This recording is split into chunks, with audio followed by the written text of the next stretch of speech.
Neemias, capítulo 2. No mês de Nissan, do 20º ano do rei Artaxerxes, na hora de servir-lhe o vinho, levei ao rei. Nunca antes eu tinha estado triste na presença dele. Por isso o rei me perguntou: por que o seu rosto parece tão triste?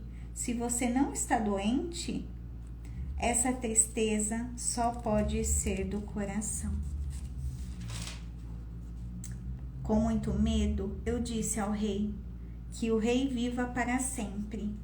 Como não estaria triste o meu rosto se a cidade em que estão sepultados os meus pais está em ruínas e as portas foram destruídas pelo fogo? O rei me disse: o que você gostaria de pedir? Então orei ao Deus dos céus e respondi ao rei: se for do agrado do rei e se o seu servo puder contar com a sua benevolência, que ele me deixe ir à cidade onde meus pais estão enterrados, em Judá, para que eu possa reconstruí-la. Então o rei, estando presente a rainha, sentada ao seu lado, perguntou-me: quanto tempo levará a viagem? Quando você voltará? Marquei um prazo com o rei e ele concordou que eu fosse. A seguir, acrescentei: se for do agrado do rei, eu poderia levar cartas do rei aos governadores do Trans-Eufrates para que me deixem passar até chegar a Judá.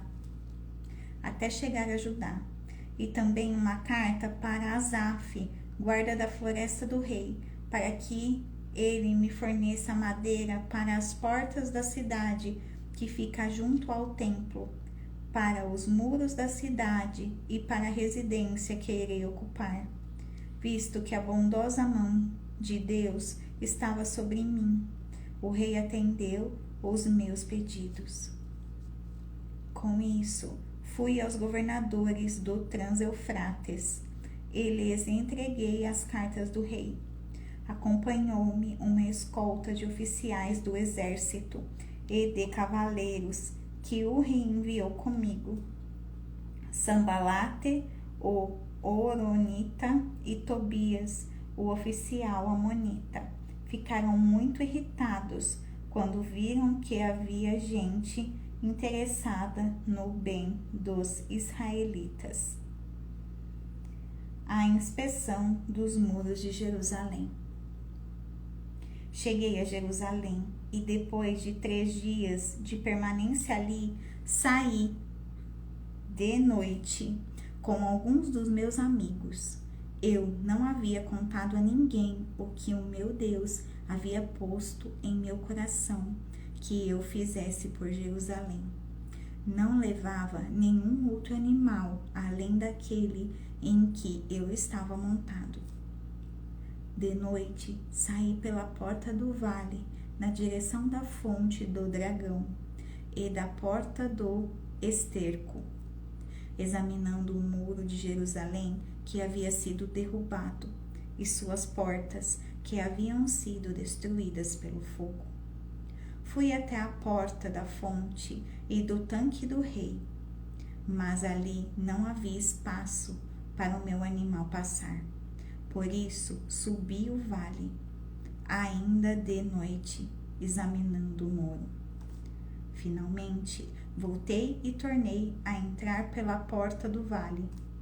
Os oficiais não sabiam aonde eu tinha ido ou o que eu estava fazendo, pois até então eu não tinha dito nada aos judeus, aos sacerdotes, aos nobres, aos oficiais e aos outros que iriam realizar a obra. Então eu lhes disse: vejam a situação terrível em que estamos. Jerusalém está em ruínas e suas portas foram destruídas pelo fogo. Venham, vamos reconstruir os muros de Jerusalém, para que não fiquemos mais nessa situação humilhante. Também lhes contei como Deus tinha sido bondoso comigo e o que o rei tinha me dito. Eles responderam: sim, vamos começar a reconstrução. E se encheram de coragem para a realização desse bom projeto. Quando, porém, Sambalate, o horonita, Tobias, o oficial amonita, e Gesem, o árabe, souberam disso, zombaram de nós, desprezando-nos, e perguntaram: o que vocês estão fazendo? Estão se rebelando contra o rei? Eu lhes respondi: o Deus dos céus, que fará que sejamos bem-sucedidos. Nós, os seus servos, começamos a reconstrução, mas no que lhes diz respeito, vocês não têm parte nem direito legal sobre Jerusalém, e em sua história não há nada de memorável em que favoreça vocês.